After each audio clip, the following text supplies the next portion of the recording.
Nous sommes là pour la journée mondiale des sourds. C'est vraiment aujourd'hui. Enfin, on est ravis.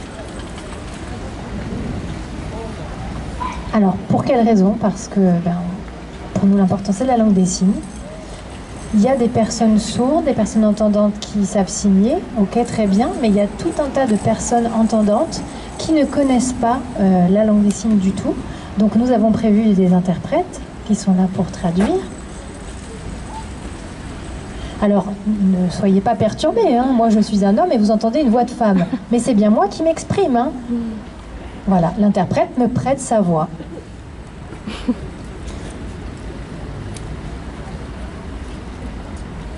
Alors c'est la première fois qu'on organise cette journée aujourd'hui, on est vraiment contents, vraiment, c'est super. La JMS, Journée mondiale des sourds, donc elle n'a jamais eu lieu ici. Il y en a à Lyon, il y en a à différents endroits en Rhône-Alpes, mais jamais à Lons. Et donc j'ai proposé à l'équipe de l'association Jura Sourds qu'on organise quelque chose pour la Bourgogne-Franche-Comté. Et l'équipe était d'accord, on a fait appel à différentes associations qui venaient d'Auxerre, de Dijon, de Besançon. Qu'est-ce qu'on a aussi? Châlons, Nevers, Louhans, ici bien sûr à Lons. En tout, on a 10 associations qui sont venues. Vraiment, merci beaucoup à tous ces partenaires qui ont accepté de co-organiser cet événement. Bravo, merci. Oui, on peut dire bravo à tout le monde. Et puis, on a aussi la mairie de Lons à qui on a demandé de nous prêter du matériel, le podium, les barnums, etc. Alors, je ne sais pas s'il y a quelqu'un qui représente la mairie qui est présent aujourd'hui. Bon. Merci également au conseil départemental du Jura qui nous ont attribué une subvention pour pouvoir financer la présence des interprètes. Et voilà, en tout cas, c'est une première aujourd'hui, on est ravis. Voilà, très contente de l'ouverture de cet événement. Merci à vous d'être venus en nombre. Vraiment, on est très fiers, ça nous touche beaucoup que vous soyez si nombreux et nombreuses aujourd'hui.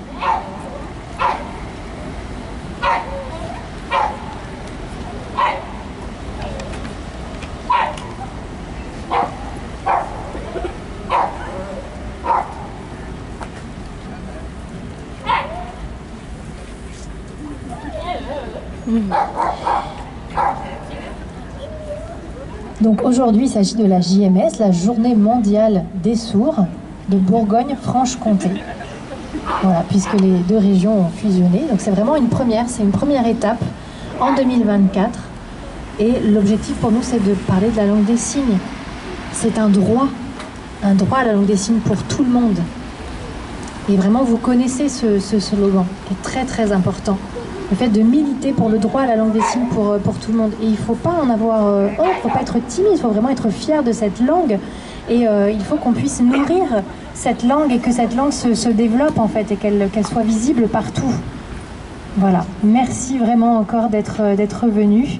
Et je vais laisser ensuite la parole à Françoise. Et profitez bien de cette journée et de vos promenades sur les différents stands. Bonne journée à vous.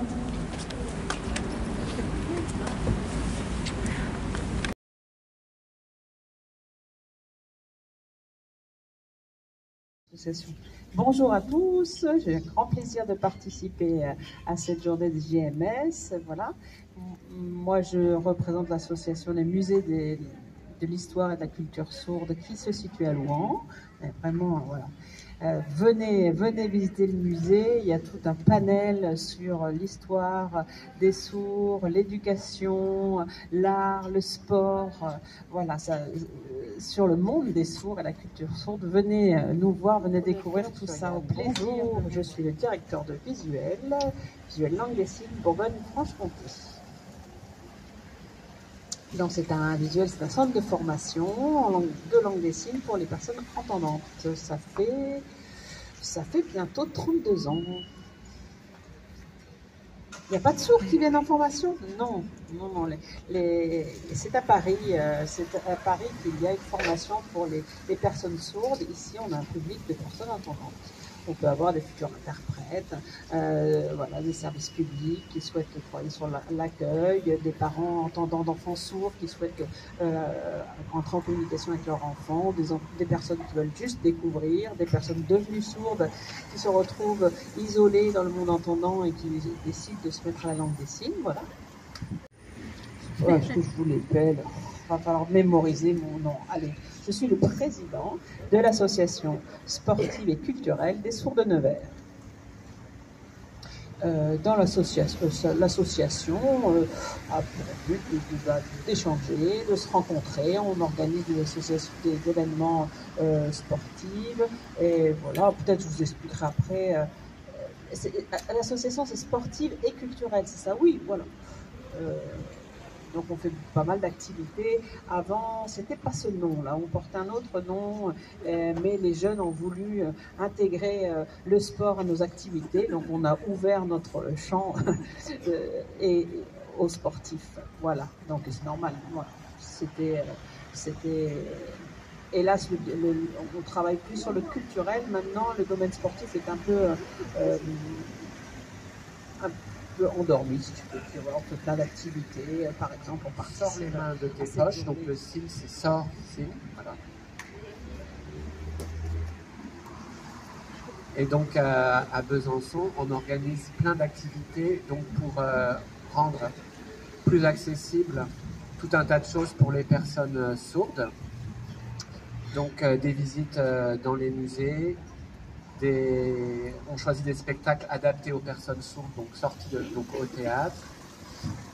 Également des projets sportifs. Donc là récemment, il y a eu un projet canyoning dans le Jura. Des initiations à des sports comme l'aïkido. Des projets artistiques comme un magnifique projet de chansigne. Donc en fait, toute l'année, il y a beaucoup d'activités qui sont proposées, donc ouvertes à tous, personnes sourdes, malentendantes et entendantes. Et que dire ah oui, on est en partenariat avec CAD LSF, donc un service d'interprètes, donc de 2 interprètes en langue des signes. Donc le signe c'est CAD. Et voilà. Donc la Bourgogne est très grande, la Franche-Comté un peu, voilà. Besançon, on est 2. 4. 4, 2, 3. Oui, c'est ça. Bon, alors, je suis le président, fondateur de l'association Rando Franc-Comtois.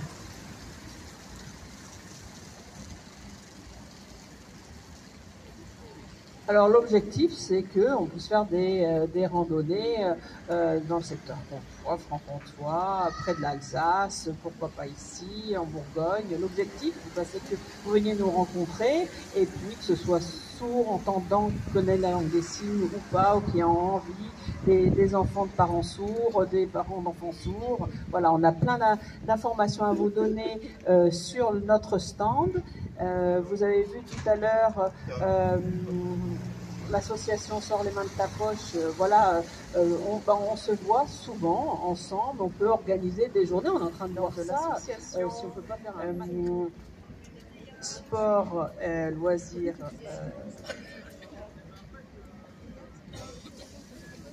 de Auxerre, où nous faisons de la pétanque, des banquets, etc. Il y a des secteurs qui, toutes les activités sont pas encore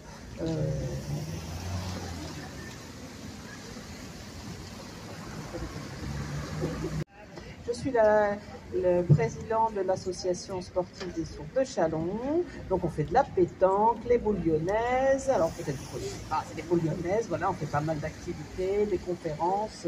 On organise beaucoup d'activités. Donc on reste ouvert, on est ouvert. Venez nous rejoindre. En tout, on a 75 membres.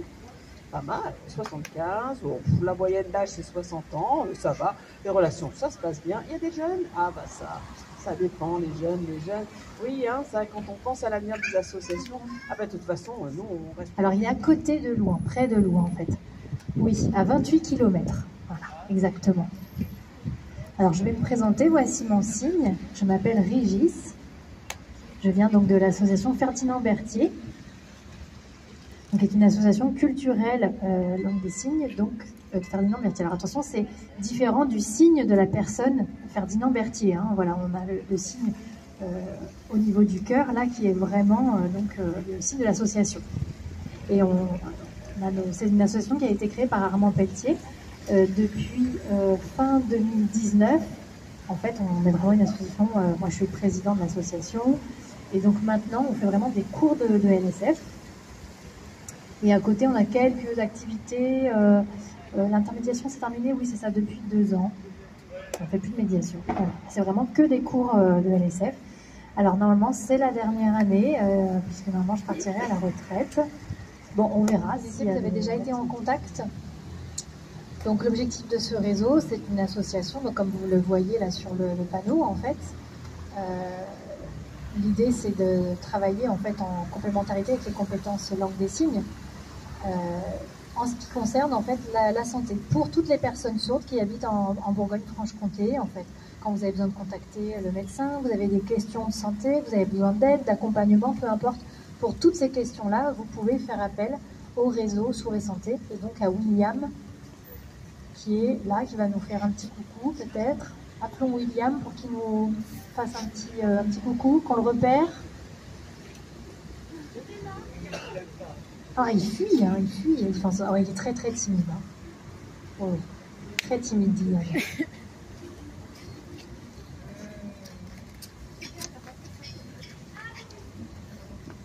Voilà William, bonjour. Donc, qui est secrétaire bilingue du réseau Sourds et Santé. Donc, quand vous êtes un patient, une patiente, vous êtes concerné, vous avez besoin de nous contacter, en fait, vous pouvez passer par William et donc vous aurez un échange, soit par écrit, par mail ou par Skype, par visio. En tout cas, il y a 3 personnes salariées, donc moi, je suis responsable, chargée de mission. On a William qui est secrétaire bilingue et on a aussi une interprète, Laurane, qui est par là. Encore une entendante timide. Donc voilà Laurane, qui est interprète. Donc voilà, nous sommes les 3 salariés du réseau Sourds et Santé, qui a été créé en 2011. Donc ça fait 13 ans qu'on existe. Voilà, globalement pour la présentation. Oui, merci beaucoup, Françoise. Peut-être que tu peux parler aussi de l'organisation des choses culturelles. Oui, effectivement, je vais rajouter. Donc il y a la question des compétences langue des signes, mais il y a aussi des activités. Des activités culturelles qui peuvent être proposées, des conférences par exemple qui sont organisées à Dijon. Voilà, et ça aussi c'est beau vraiment pour votre travail. Super, merci. Et à tout à l'heure pour la suite.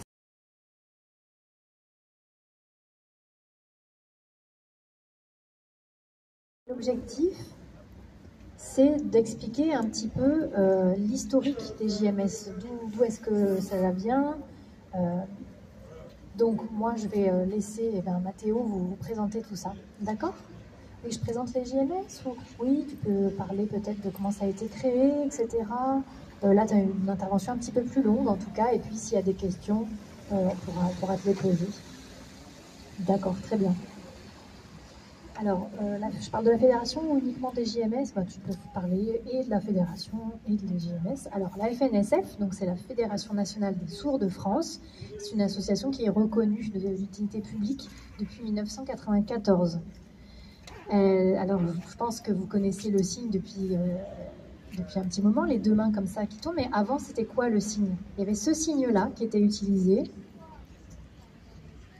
Voilà, ou la croix comme ça. En tout cas, il y a eu plusieurs signes pour le signe fédération, la Fédération des sourds de France. En tout cas, elle a été déclarée en préfecture en 1960 environ, comme association, et puis elle a évolué jusqu'à ce qu'elle est aujourd'hui. Donc elle est reconnue d'utilité publique, et puis elle travaille avec le Conseil national des personnes handicapées. Alors je fais une petite parenthèse, qui est donc gérée actuellement par Jérémy Bourrois. Bon, tout le monde connaît, hein, puisque vous savez qui est le président de la FNSF là aujourd'hui. Hein. Qui est le président aujourd'hui actuellement? Voilà, Quentin Pelé, effectivement. Alors ensuite, on a différentes commissions, différents secteurs. On a 4 secteurs à la fédération. Donc on a le secteur jeune, on a le secteur étudiants, les étudiants sourds de France. On a les seniors. Donc ça, c'est le secteur des seniors. Et ensuite, on a le secteur JMS, dont je fais partie. Et donc, en fait, on travaille en lien avec le Conseil national.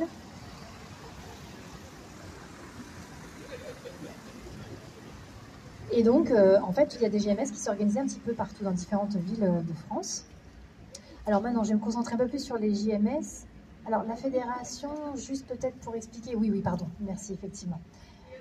En fait, il y a EUD, donc l'association européenne des sourds,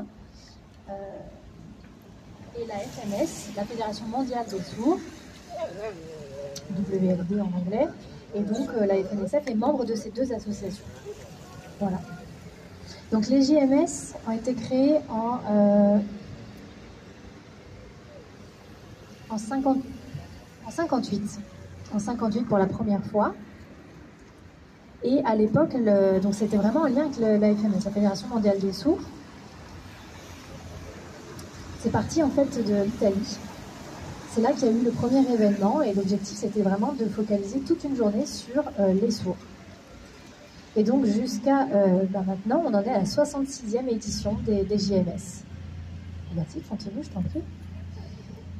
Alors, des choses importantes à savoir, pardon, je suis un peu stressée, c'est qu'on a la Journée internationale des langues des signes qui sont différentes en fait des JMS, des Journées mondiales des sourds. Pour quelle raison?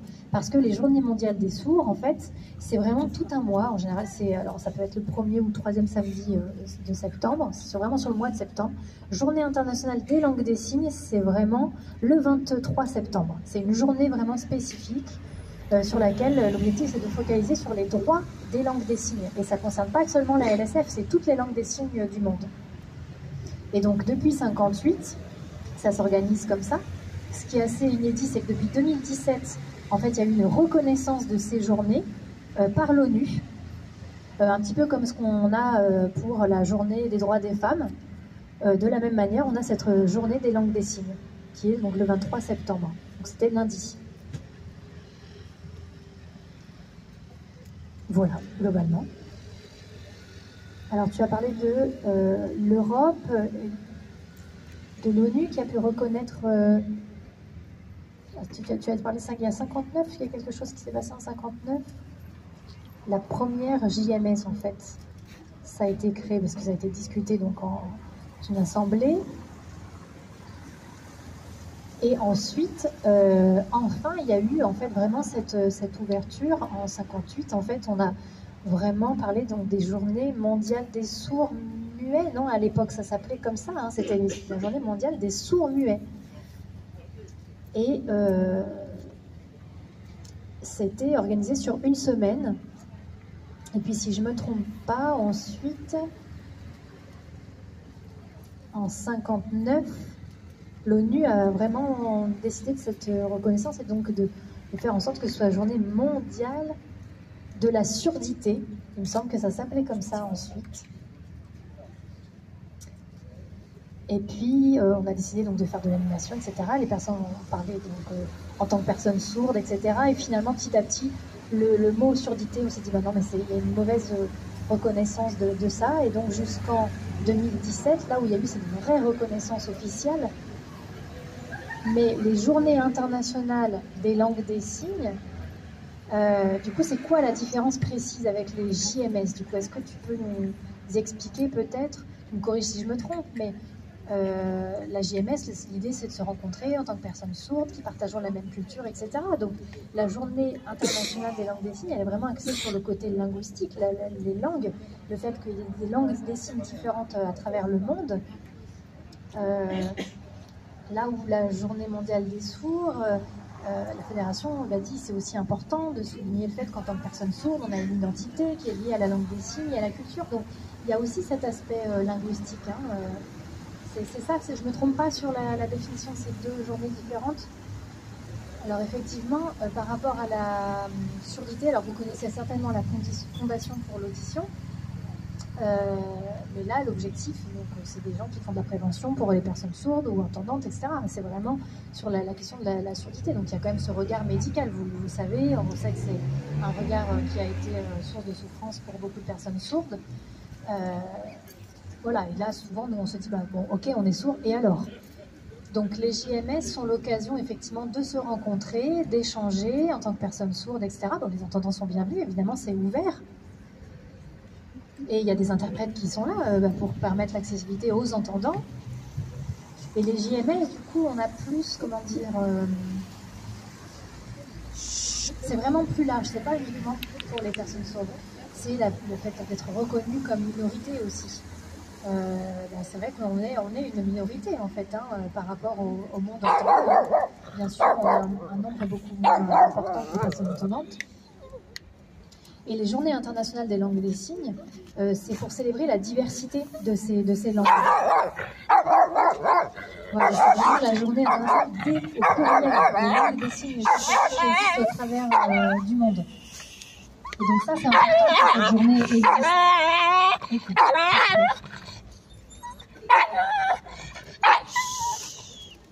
Parce qu'il y a combien de personnes affiliées 184, 184, c'est ça, 184, enfin, ça varie, 84, 83. Et c'est pour ça, oui, effectivement, en parlant de langue des signes internationale et de toutes les langues des signes, c'est vrai que il y a autant de langues des signes qu'il y a de pays, et c'est vrai qu'elles sont publiées des langues des signes, c'est important que ce soit reconnu. Mais du coup, j'hésite entre un langue des journée internationale et... Alors, attendez. Il y a la semaine... le 23, la journée du 23 septembre, après ça dépend, hein, il y a eu... c'est tombé un samedi, le 23 septembre, donc ça c'était intéressant. Et sinon, c'est la journée... c'est une journée fixe tous les ans, c'est le 23 septembre, la journée des langues des signes. Voilà. Alors que les JMS, ça peut être un week-end, un troisième week-end du mois de septembre. Voilà.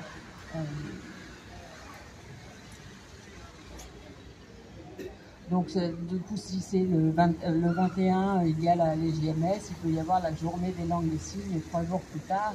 Voilà. Donc, de toute façon, le 23, c'est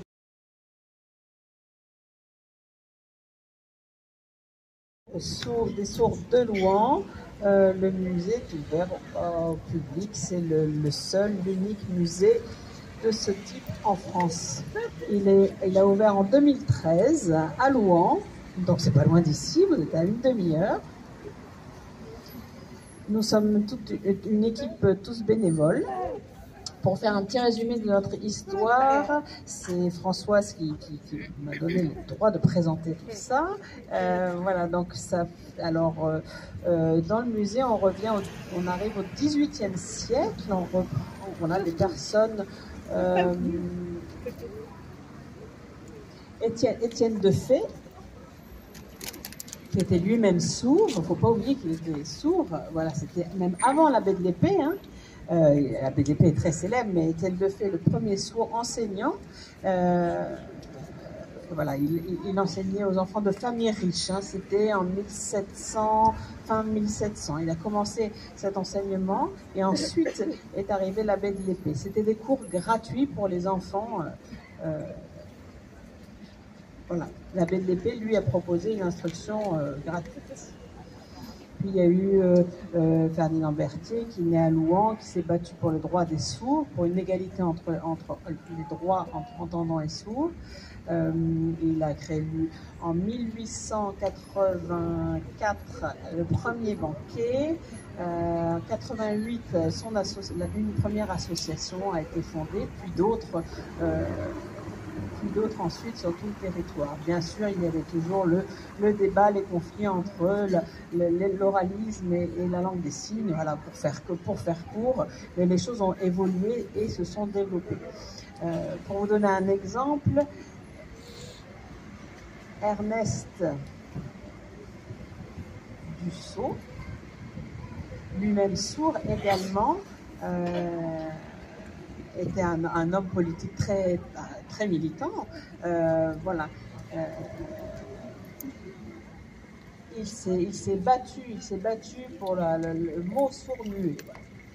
Et il disait toujours que la langue des signes, par exemple, oui, c'était, il y a des langues différentes dans chaque pays, mais la langue des signes est la langue des sourds, voilà, et qu'elle devrait avoir la même place que toute autre langue. Donc c'était déjà l'argument qui est encore le même aujourd'hui. Donc il a pu mettre en avant que la langue des signes était d'une richesse et d'une importance incroyable pour la communauté des sourds. Voilà. Donc vive la langue des signes, vive la langue des signes. Donc merci à mon équipe.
Peut-être que Laurent peut témoigner de l'expliquer un petit peu par rapport à ça, le fait de se déplacer pour pouvoir parfois améliorer. Parce que je ne sais pas, peut-être que ça peut être difficile à expliquer. Alors, je fais une petite parenthèse.